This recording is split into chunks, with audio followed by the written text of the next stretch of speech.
yang berapa bulan lalu Ustaz Andi pernah ceritakan.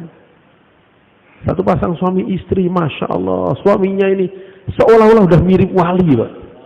Saking istiqomahnya amalan infirodi dan taatnya pada istimai. Masya Allah pokoknya emang. Namanya dalam perjalanan di kereta api, tahajud pun gak ketinggalan, wudu gak pernah putus, batal wudu, Quran, tasbihat, lengkap. Dan lembut, hobi khidmat, Masya Allah. Entah karena suaminya saking mujahadahnya, entah kenapa, rupanya istrinya pun begitu. Ternyata selama ini mengikuti dakwah suaminya keterpaksaan. Begitu suaminya meninggal, semua anaknya diambil dari pondok dakwah, cadar lepas semua, cadar dia pun dilepas, anaknya lepas semua cadarnya, dan selamat tinggal dakwah.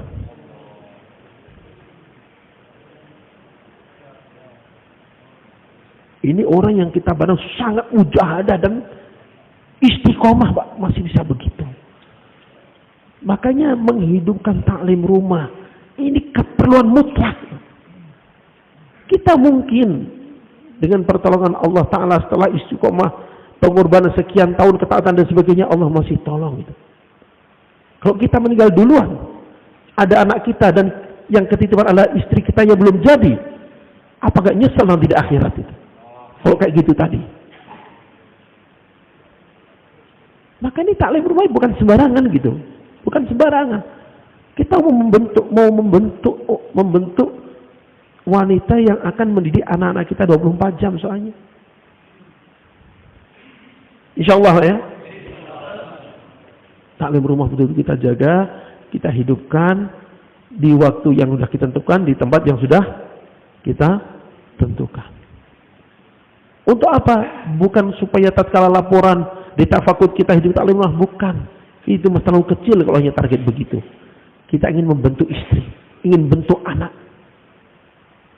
Itu kisah dalam fadilah sedekah, fadilah amal. Anak-anak kecil, Bara bin Azib, Ibnu Umar, dan lain-lainnya masih kecil-kecil pada ingin jihad tuh yang mendidik siapa kalau bukan ibunya? Zaman itu madrasah belum ada, pesantren gak ada. Lu anak-anak kecil pengen mati syahid itu siapa yang mendidik kalau bukan ibunya?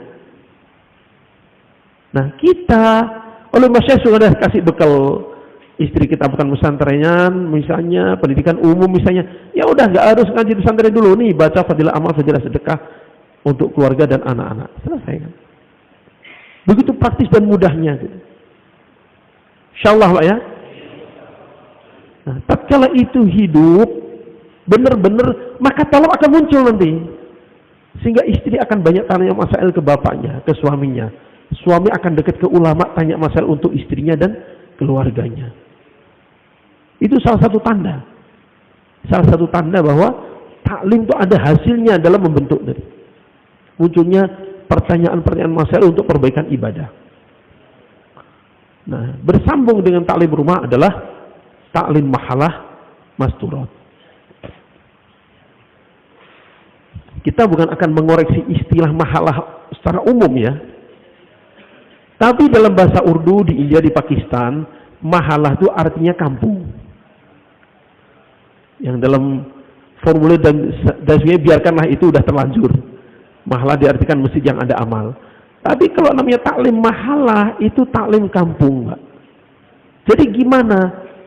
Masjid-masjid yang berdekatan, 3-4 masjid yang wanitanya dengan mudah jalan kaki itu masih dianggap satu mahalah. Ya. Mahalah itu kampung. Bisa 1 masjid, bisa 2 masjid, bisa 3 masjid. Di dalam kampung itu ada masturat yang sudah 15 hari atau 10 hari, 2 orang, maka bisa mengadakan taklim mahalah masturat. Sebenarnya bukan per masjid, makanya namanya juga per mahalah. Per mahalah itu per kampung maksudnya.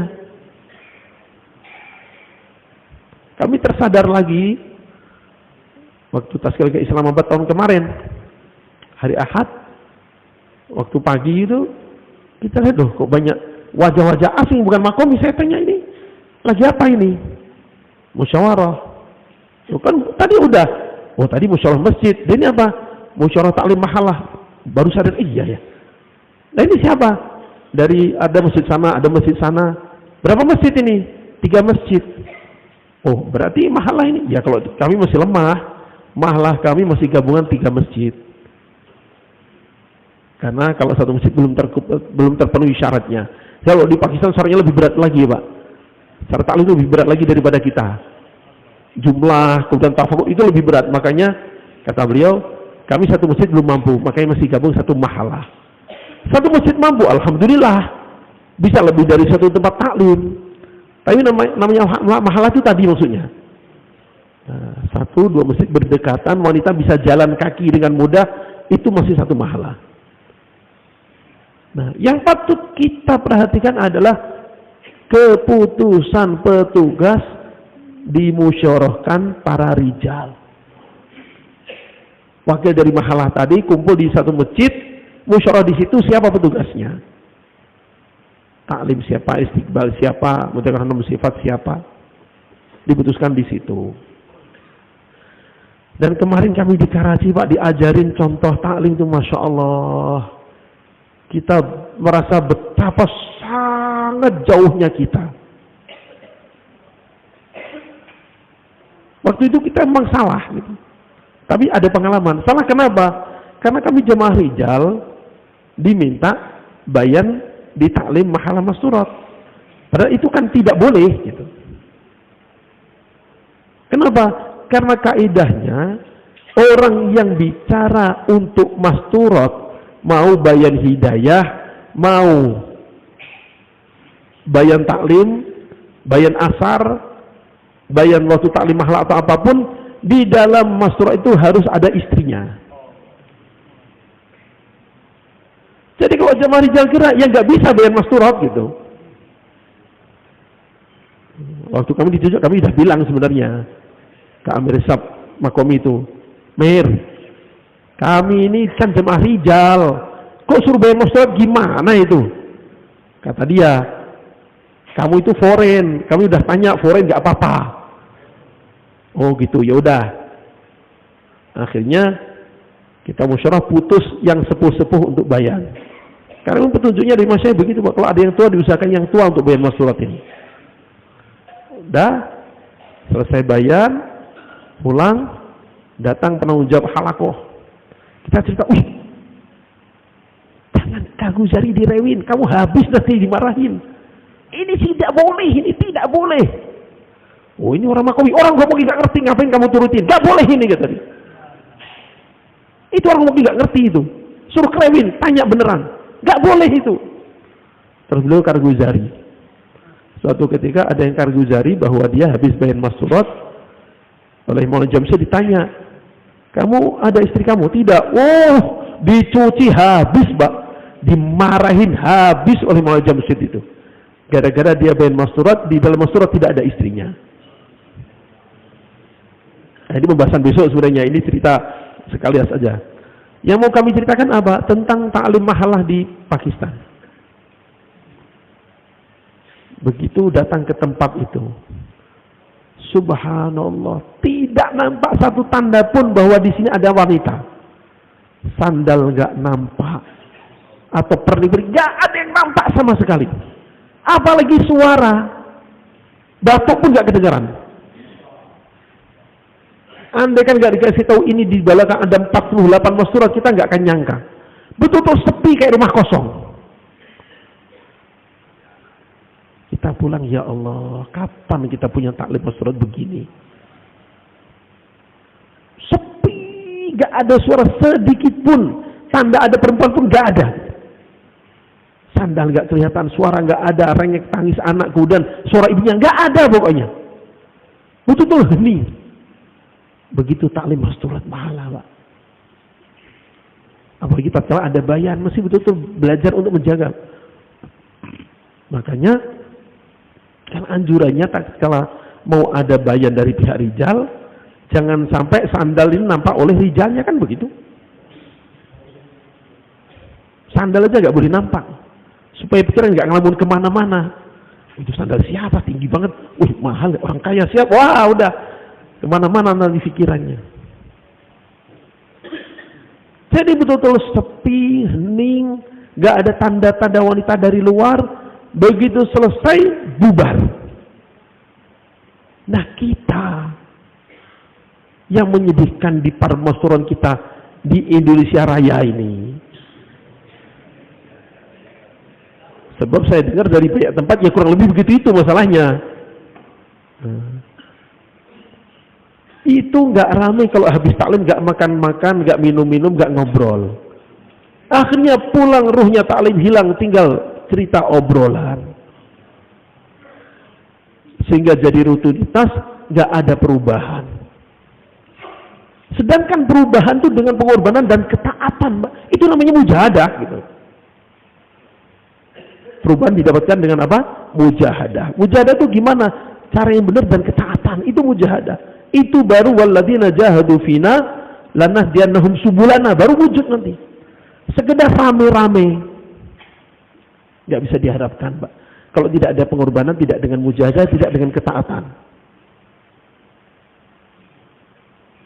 Maka di tempat yang kami keluar kemarin itu Masya Allah, saya ceritakan kemarin, dari satu masjid ini 1000 hafid Quran, 1000 orang sholat isya, tuh 5 jamaah dalam waktu sekaligus 7 bulan setahun. Coba 1000 hafid Quran, 55 maulana yang sudah keluar setahun dari satu masjid. Buah dari taklim kayak gitu bagusnya.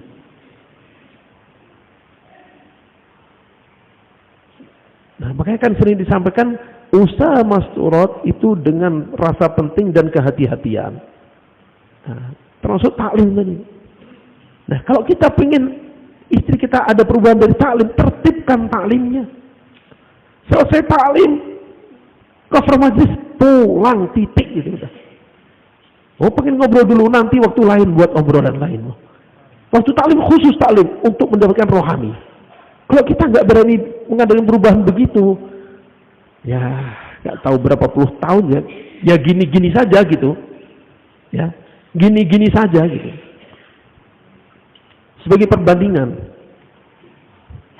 bahwa mujahadah dan ketaatan itu yang mendatangkan perubahan, ini cerita lain ya, cerita lain. Kami dipanggil Mas Syekh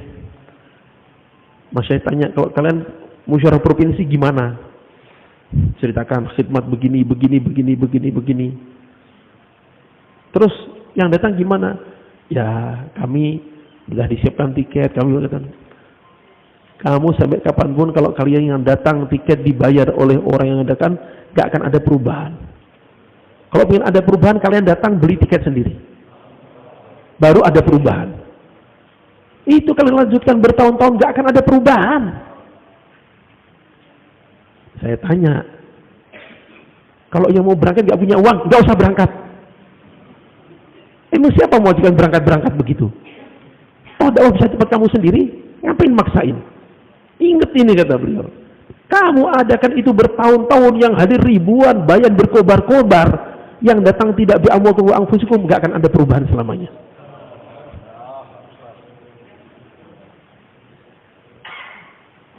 Nah, jadi kalau kita tanda tanya, kenapa ya dakwah sekian lama kok gini-gini aja? Ya mungkin ini salah satunya gitu. Kurang taatnya kita pada arahan dari banyak sisi. Dari banyak sisi. Masturat kita kayak gini tadi, keluar kayak tadi. Taklim mahalah masturat, Allahu Akbar. Gak ramai kalau gak ada makan-makannya, minum-minumnya, ngobrol-ngobrolnya, akhirnya tukar-menukar cerita barang. Udah. Bubar barisan dah kalau udah begitu. Insya Allah kita perbaiki, Pak ya. Kita mujahadah, paksakan nafsu. Tekan nafsu, bawa pada tertib yang benar. Karena kita ingin perubahan, Pak. Ingin ada kemajuan dalam diri kita, dakwah kita, rijal maupun masturat. Jadi amal itu sebenarnya sangat sederhana gitu. Maka yang saya tekankan itu gimana? Supaya bisa dikerjakan di mana-mana karena saking sederhananya gitu. Saking sederhananya, saking mudahnya, sehingga bisa dikerjakan di mana-mana. Perlu syarat, kerjakan, udah. Nah, ini taklim mahalah, taklim rumah. Taklim masjid lebih sederhana lagi. Kemarin jamaah yang di Bangalore itu sampaikan, kalian masjid sebanyak ini, gak ada amal betapa menyedihkannya. Kan minimal taklim itu bisa kalian buat. Taklim itu kan nggak ada syarat harus karbon 4 bulan, 40 hari, kan nggak ada begitu. Kata jemaah kemarin. Bahkan kalian bisa lobby para takmir, DKM, imam masjid, berikan pendekatan, kasih hadiah taklim, berikan hadiah ikram. Jalan taklim udah hidup amal satu itu. Kata Maulana Utsman Kakosi, al-hasanatu ikhwah. Amal-amal baik itu bersaudara. Satu ketarik yang lain akan ikut nanti. Dan kita taklim dan semua amal makom itu kan diusahakan seumumnya mungkin. Maksudnya apa? Semua orang Islam bisa mengerjakan. Makanya taklim pun begitu juga. Kenapa kok fadilah amal? Kalau Sahih Bukhari gimana? Sahih Bukhari silahkan kalau itu program masjid. Sahih Bukhari, Sahih Muslim atau kajian apa? Ya kita jangan menentang, itu keluar masjid silahkan. Tapi untuk amal dakwah istimewa kita, taklimnya fadilah amal dan fadilah sedekah. Berapa lama? Ya semampunya umat.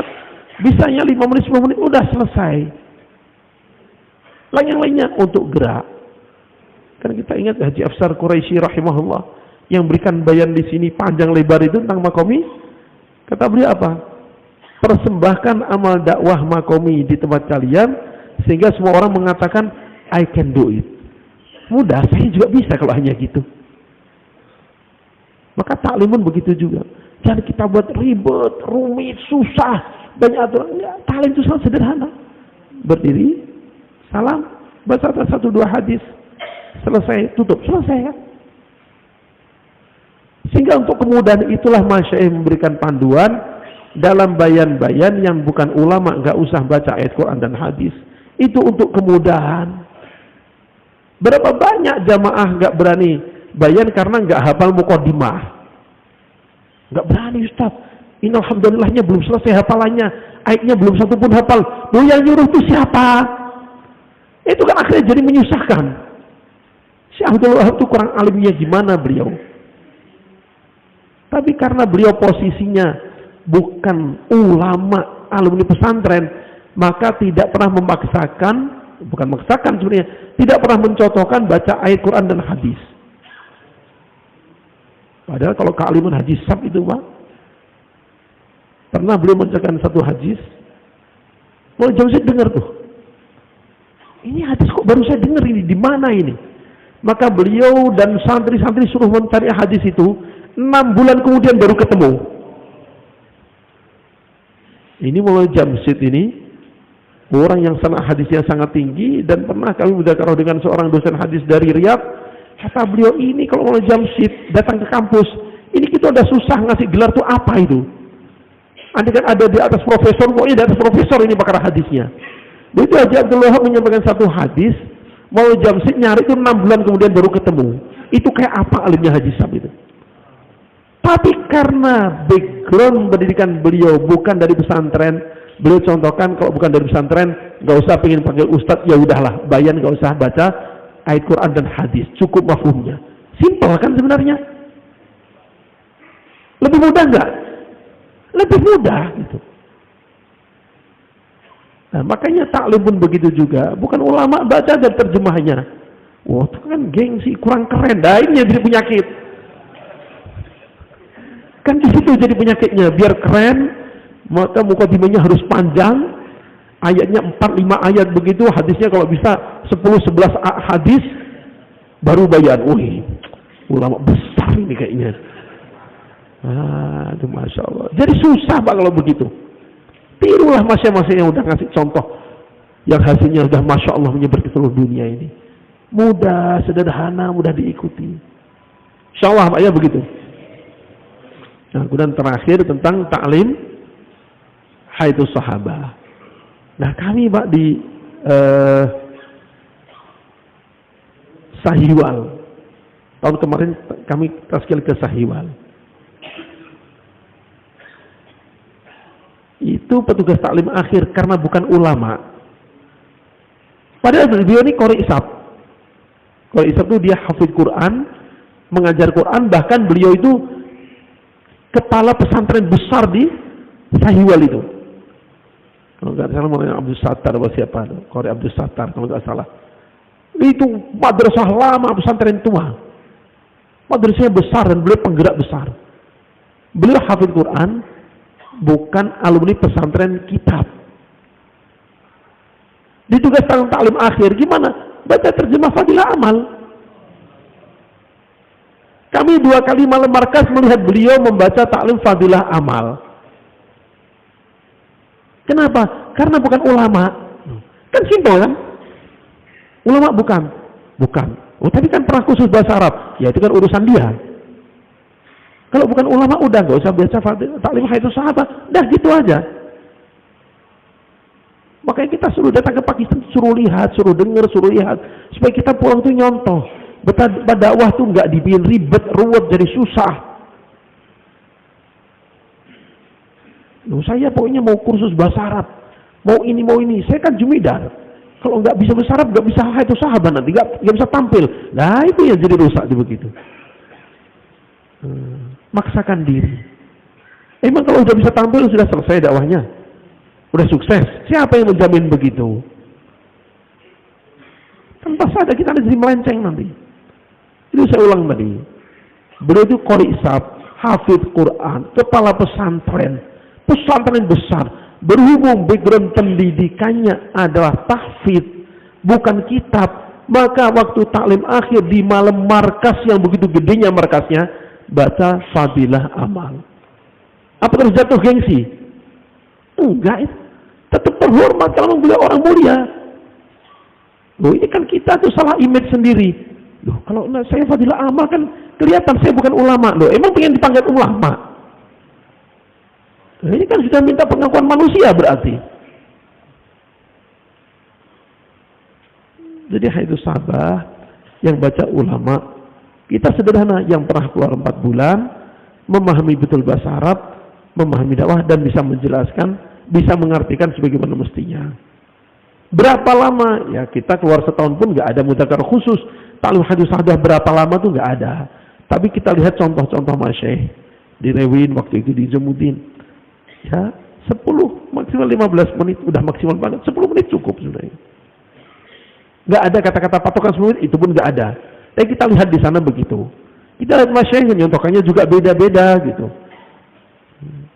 Ada yang begitu pembukaan, targhib, baca, terjemah. Ada yang pembukaan, baca, terjemah, selesai. Ada yang baca, alhamdulillah, baca, terjemah, targhib tentang amalan malam. Ini malam hari di markas ini, jaga amalan malam, berdiri, sholat panjang-panjang, baca Quran dengan melihat, zikir dan doa panjang-panjang, begitu. Nggak mesti disambungkan dengan isi Haidus Sahabahnya. Ada juga yang setelah Haidus Sahabah, targhib sedikit tentang isi Haidus Sahabah tadi, doa. Ada juga yang mukadimah, targhib sedikit, kemudian dia bacakan Haidus Sahabah sebagai dalil dari targhibnya tadi, doa. Begitu kurang lebihnya, berbagai cara masyayikh mencontohkan. Yang jelas jangan kepanjangan, apalagi jadi bayan kedua, nah itu jangan. Nah, jangan sampai jadikan bayan kedua. Wah, saya pengen bayan maghrib gak dikasih. Awas kalau Haidus Sahabah, saya mau bayan. Oh, udah belum mau dan niatnya balas dendam. Nggak perlu begitu. Sederhana, mudah. Tatkala dikerjakan dengan istiqomah, insya Allah banyak kebaikan. Insya Allah siap amal ya. Nah, yang benar dari Allah Ta'ala, yang kurang dari kami. Kalau ada yang kurang jelas, tulis surat aja nanti biar dimasukkan, dijawabnya dengan musyawarah. Subhanakallahumma bihamdika asyhadu an la ilaha illa anta astaghfiruka wa atubu ilaik. Subhana rabbika rabbil izzati amma yasifun wa salamun ala mursalin alhamdulillahi rabbil alamin. Wassalamualaikum warahmatullahi wabarakatuh.